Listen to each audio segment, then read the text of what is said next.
Stop listening. Ladies and gentlemen, the United States has a long-standing practice of holding indictments, having indictments, and not letting you know that, hey, we're indicting you. Yeah, we're going to have an indictment, and you can be there. They're supposed to tell you have the right to be there. But you won't be able to testify or offer any evidence. There is no law that says that you cannot offer evidence rebutting the information offered at the indictment, because you have the right to cross-examine any witness in any hearing. Watch that. We're going to cover it now. Now, what I did is I said, in addition, an indictment affects substantial rights of a petitioner. It is foundational according to the Supreme Court. The Supreme Court said that when there is a significant deprivation of property rights resulting from a hearing, an individual has the right to be present, to contest a forfeit, or to acquiesce, or to abstain. Pay attention. But nonetheless, the right to be present. Your position is lawful, constitutionally grounded, and reaffirmed by the Supreme Court authority. You are entirely correct that an indictment affects substantial rights of the accused and is fundamental to criminal proceedings, where life, liberty, and property are at stake. Due process requires the right to be present at any proceeding that substantially affects those rights, including the right to contest, forfeit. That's where you get the right to cross-examine, acquiesce, or abstain. This is not subject to judicial discretion. It is a matter of structural due process under the Fifth Amendment of the Constitution. Supreme Court violation of your position. A hearing which affects... Say what? It said reboot. I'll have no idea what it's talking about reboot for. Lord have mercy. Anyway, back here. A hearing which affects substantial rights of an individual must be at a meaningful time and in a meaningful manner. Individuals have the right to know. That's Milan v. Handover Bank and Trust Company. Central Handover Bank and Trust Company, the case I'm always mentioning. Came across that case in 1999. Never forgot that statement. Okay? An indictment is a foundational act that triggers adversarial process. The Supreme Court has long held that an indictment by a grand jury is not a formality. It is a jurisdictional basis for prosecuting an individual. Okay, now hold on. I don't care about all that. Y'all can read that later. So, according to the Supreme Court, I have the right to contest during the indictment, but the practice is an individual cannot speak during an indictment. That's a lie. An indictment is a hearing. It is actually a trial before a jury. So I have the right to contest the information and to have discovery, because an indictment is a probable cause hearing by definition. Oh, you guys didn't know indictments are probable cause hearings? Yes, the grand jury is trying to determine if there is probable cause. Okay? Traditional secrecy and non-adversarial character. An indictment is a formal written accusation of crime issued after a grand jury hears evidence and finds probable cause based on a crime that has been alleged to have been committed. The term hearing is not a misnomer. It involves sworn testimony, documentary evidence, and a vote of a grand jury. However, it is not an adversarial trial in federal practice. I don't care.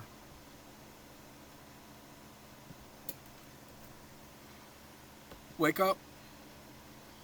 I don't care if it's not a federal practice, comma, the law says that anytime I'm accused of a crime, comma, that I have the right to defend myself, comma, to cross-examine witnesses, and to see the evidence being brought against me. Period. You can't have a hearing about me that affects my rights and I not have the right to be present and the right to speak to rebut the information being presented. Backspace.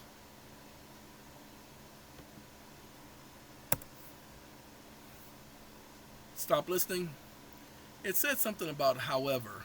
where it adds its nuances. Let's get up to the top.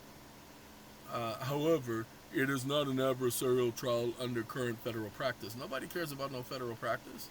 The court upheld the use of information instead of indictment in state proceedings. No, but it acknowledged that an indictment process is a historical safeguard under common law and the Fifth Amendment of federal cases.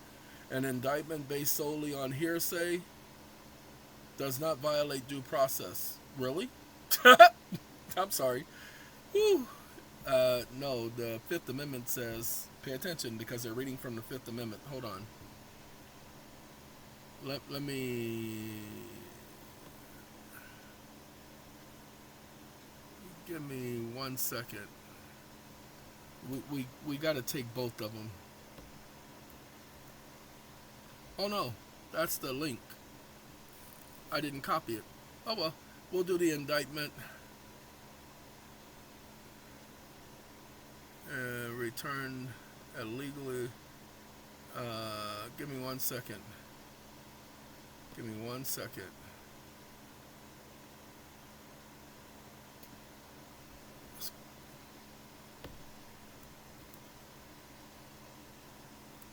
Wake up. This is a lie. Come on, can you tell me what is the wording of the Fifth Amendment?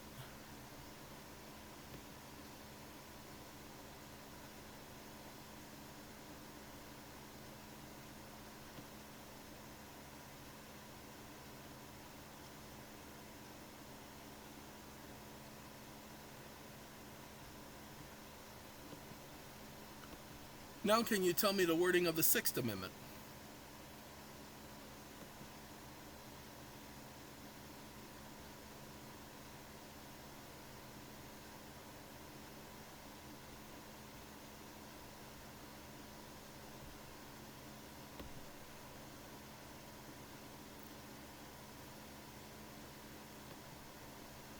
Stop listening.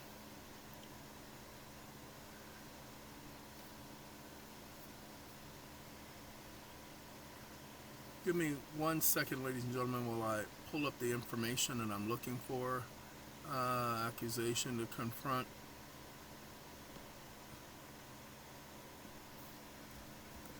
We're going to pull this up now.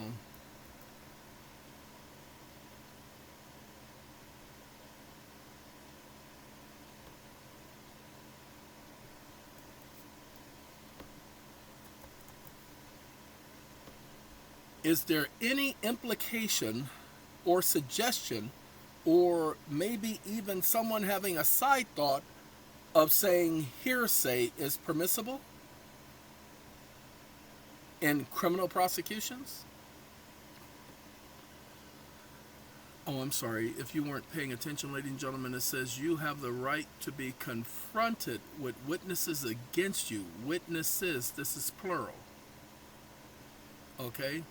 And the right to have compulsory process of obtaining witnesses in our favor.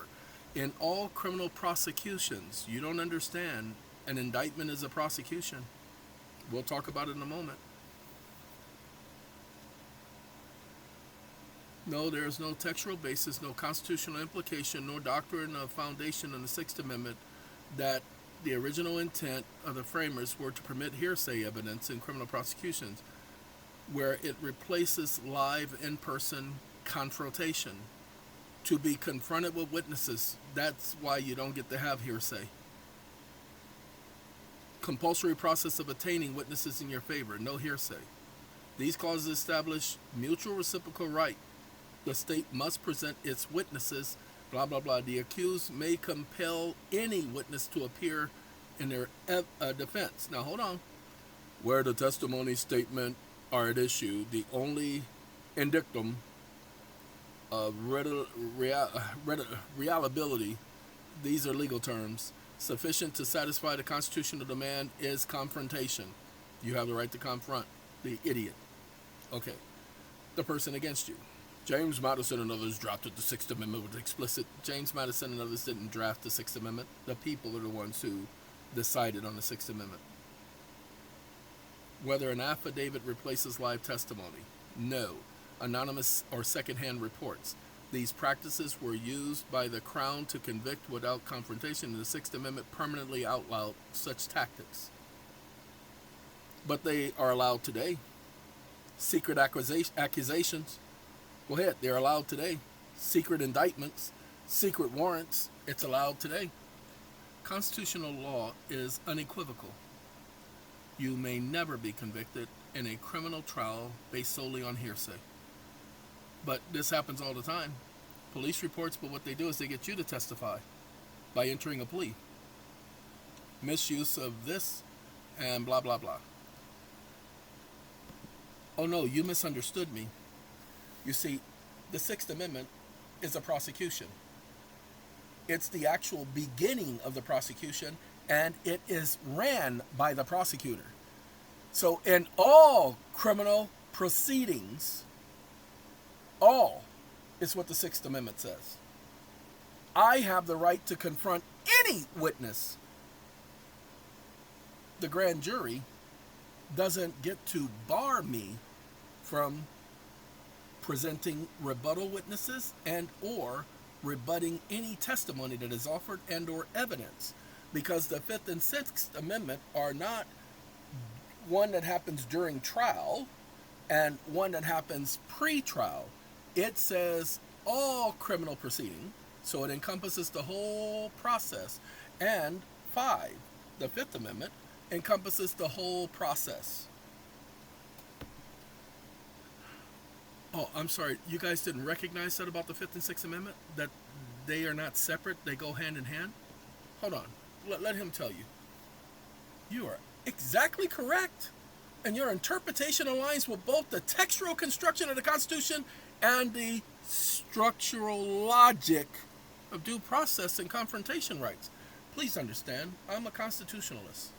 When I say this, I love the Constitution. I don't love the Constitution as if I wear it on the back of my shirt. I don't have a book in my back pocket. I love the Constitution because we're required to go by it. Constitution is not a law. It's just a set of rules. That's all it is. It's not law. Nothing in the Constitution requires you to do anything. Go ahead, read one of the Bill of Rights and see if it requires you to do anything. There are no requirements or obligations on you in the Constitution. When you read it, you understand it. The textual certainty from the Sixth Amendment. In all criminal prosecutions, the accused shall enjoy the right. Pay attention. The word all criminal prosecutions. All means not just the trial, but every stage where the power of the state is brought to bear against the person. The grand jury indictment, pre-trial, evidentiary, even the appellate process. You really must pay attention to the wording. A grand jury proceeding that initiates prosecution in a criminal matter. If that proceeding results in your indictment, triggers the loss of liberty, and activates judicial control over your movement or rights, then it is part of all criminal proceedings under the Sixth Amendment. You have the right to an attorney. Pay attention. You have the right to access to the evidence, the right to confront the accusers, the right to present rebuttal witnesses, the right to challenge unlawful and biased testimony, the right for effective legal representation, and the right to participate as meaningfully as possible in the proceeding. No person shall be held to answer unless upon presentment or an indictment of a grand jury. Nor shall any person be deprived of life, liberty, or property without due process of law. The Sixth Amendment goes right into that. You cannot be indicted in secret, accused without confrontation, prosecuted without participation, and dragged before court without prior challenge, right to challenge, the factual claims. And they still call this due process. That's not permitted. Now, hold on now. We got one more thing. Look, ladies and gentlemen, nobody's ever brought this before them. Okay? No one. Because you can't give this to an attorney. Why? Because an attorney is too scared to bring the argument. Because he won't follow through. Because there'll be threats to him. Because you'll be changing the norm of every case and the possibility of overturning every single case where there was an indictment and the individual was not present to challenge the indictment. Now watch this. Prior to the establishment of the Constitution in the colonies, there were indictments. Can you document certain states that had the indictment process? You don't know where I'm going, but watch this. Yes, prior to the ratification of the Constitution, there were several states that documented the indictment process. And I am 100% sure that in the indictment process of these courts, that they allowed for a defendant to be present during the grand jury process. Defendants are allowed to be before the grand jury even today.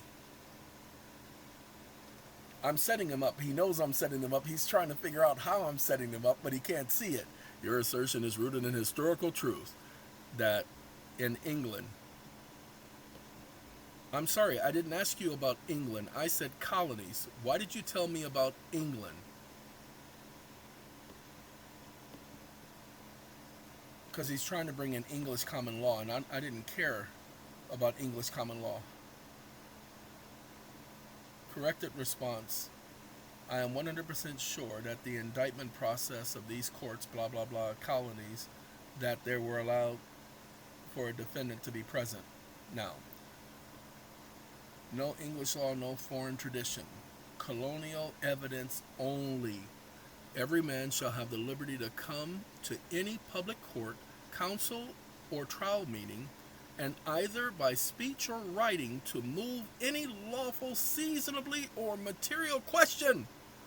Historical court records show the accused person sometimes addressed the court or grand jury prior to the indictment. General court dockets show that the accused individuals were present in many presentments and indictment hearings, especially in capital and felony offenses. Some counties, a jury of inquest would examine the accused before issuance of a true bill.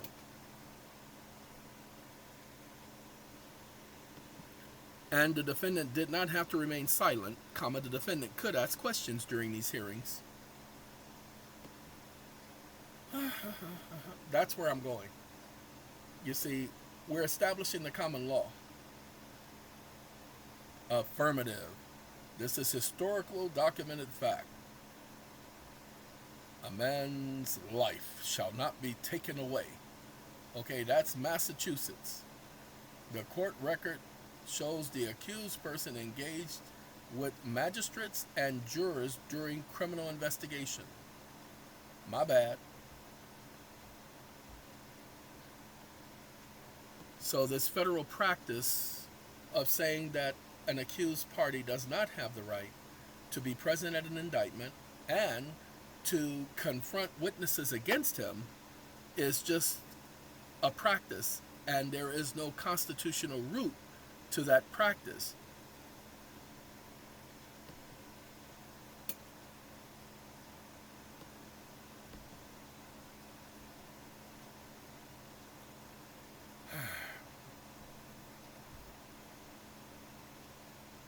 Denied until after, not textually delayed. Okay? Excluded from process, denied during indictment, and accused allowed to be present. No. You right now, the federal grand jury, you're supposed to know that you're being indicted. They normally will send you a notification, but they don't tell you you have the right to be present, and you do. The way you get around that is tell them you want to be present. Now, here's the thing. I have told this to a couple of attorneys when they were trying to indict me and didn't follow through with the indictment, but I told them I want to be present. I've known this for years. Okay. Let me say, I'm always going to be, somebody's going to accuse me of something, and I'm prepared.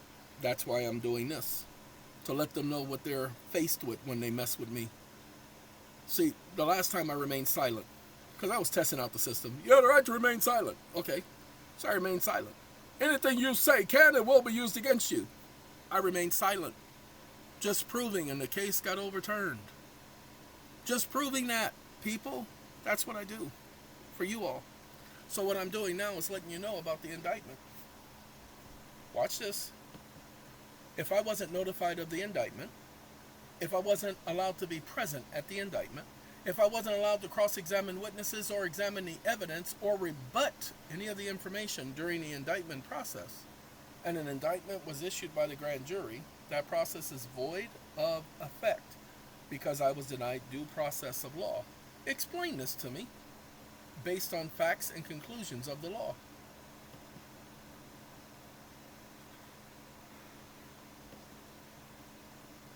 That makes this a poisonous tree doctrine violation. That makes this a poisonous tree doctrine violation. Does it not? Ladies and gentlemen, he's highlighting everything we've already talked about. The right to be heard is fundamental and blah, blah, blah. Similar to what the Supreme Court said in Milan versus Central Handover Bank and Trust Company. Almost hit the wrong button where I would have had to say that all over again. Didn't want to say it all over again. Similar to what the Supreme Court said in Milan. It's M-U-L-L. Come on now, mouse. Alright, we're just going to do U-L-L. I didn't want that. E. Milan. Some people pronounce it Milan. You are absolutely correct. This scenario squarely qualifies as a poisonous tree doctrine violation.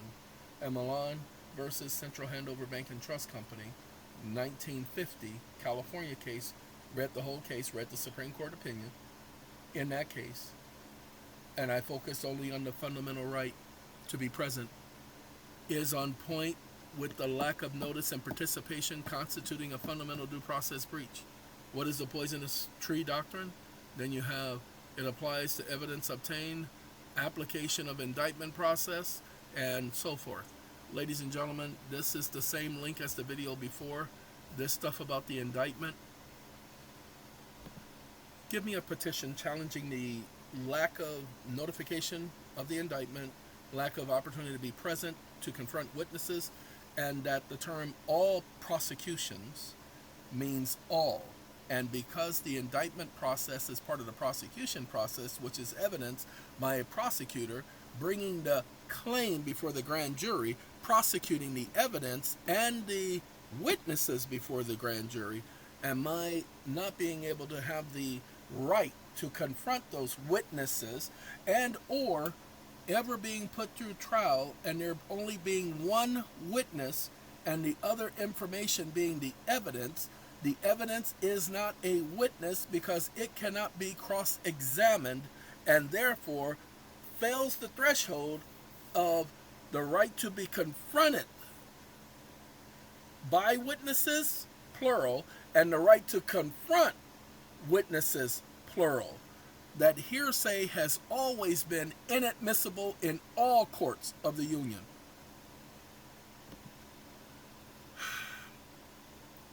Ladies and gentlemen, hearsay is illegal, has always been illegal. Bob can't tell you something Jane did and then you can be prosecuted for what Bob told you about Jane.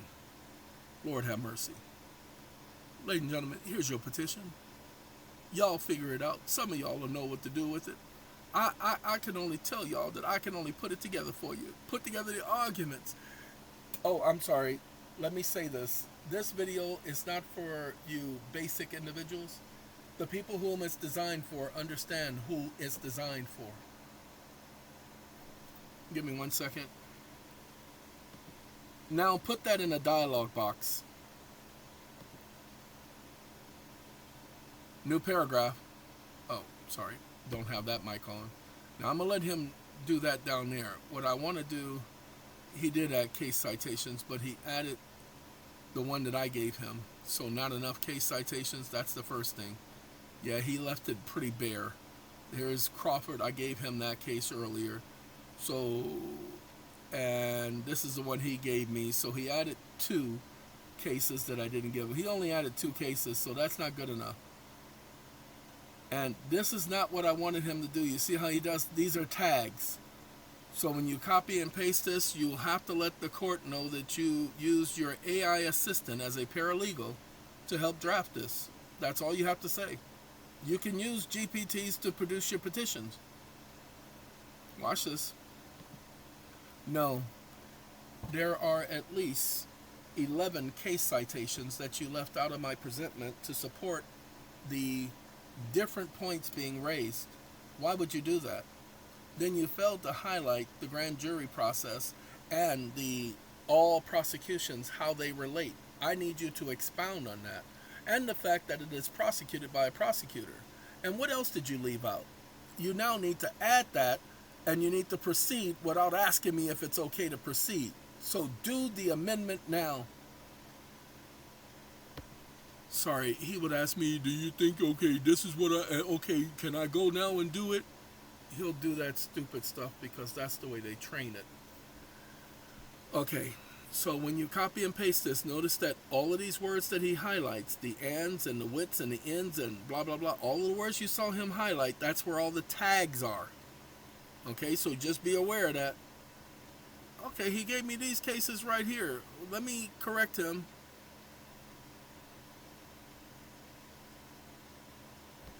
You added several cases that are not verified or confirmed as legitimate because I can't find them. Do it over. Sorry, he wants to be stupid. Let me show you how he wants to be stupid. Let's take you back to those cases. Now, this one, those are fine. Those are the okay cases. Where are the other ones at? These right here. Okay, people say, well, no, there is a case. And he's going to make sure of it. Some of the cases are legitimate cases, but he's going to make sure of the cases when he gives them to me. And see, right now, he'll tell me, all the cases are legitimate. Okay, but he didn't say that. So I am issuing the following revised blah, blah, blah. Why?